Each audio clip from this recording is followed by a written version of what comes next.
While fugues might be defined as having voices, much of Baroque music was too complex to be considered lyrical. The composers of the classical period, which began in about 1730 and ended in about 1820, tried desperately to step away from the complexity of the Baroque period to write music that was more easily understood by the common man. By the time the classical period had started, the role of music had changed from simply something for the aristocracy or to augment a church service.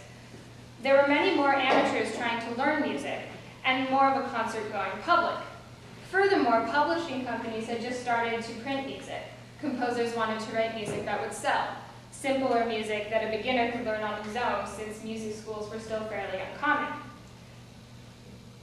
Classical music is also much more balanced than Baroque music, with simple, more lyrical melodies that are often repeated in a pattern with slight variants. The classical period is also known as the musical equivalent to the Enlightenment. The church was losing its grasp on society as people began to see the divine in nature, and classical music also tries to imitate nature and its beauty therein.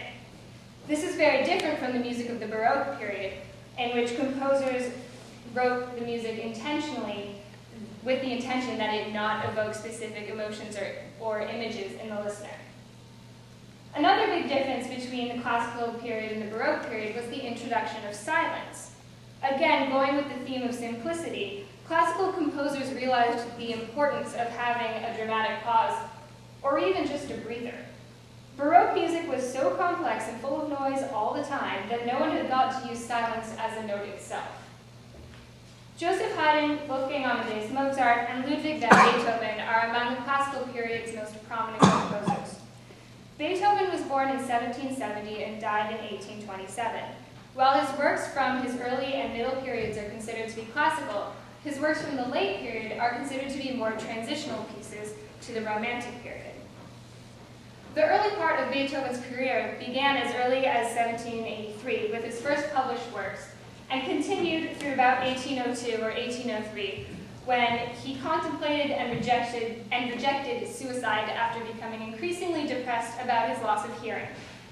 Beethoven was not an especially religious man, but was very spiritual, and saw his role of a composer very comparable to that of a prophet.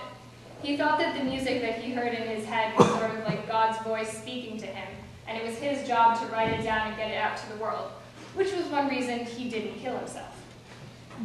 Beethoven's deafness began in about 1796, or when he was about 26 years old, but it wasn't until around 1802 that it became more of a problem. After his rejection of suicide, Beethoven's works became much more heroic and were said to have expanded the scope of classical music. Beethoven's middle period ended in about 1813 with his 7th and 8th symphonies. By 1814, Beethoven had gone completely deaf. He became more reclusive, and his late period began. Works from this period are considered to be more romantic because they are much more personal and intensely expressive. I'm going to play the first movement from Pathétique, or Beethoven's Piano Sonata No. 8 in C minor. This is considered to be Beethoven's first masterpiece. Note the change in use of dynamics and pedal. By this time, the piano was very similar to the one that we have today. Also, listen for the use of silence as a way of changing the tension and the balance in structure and theme.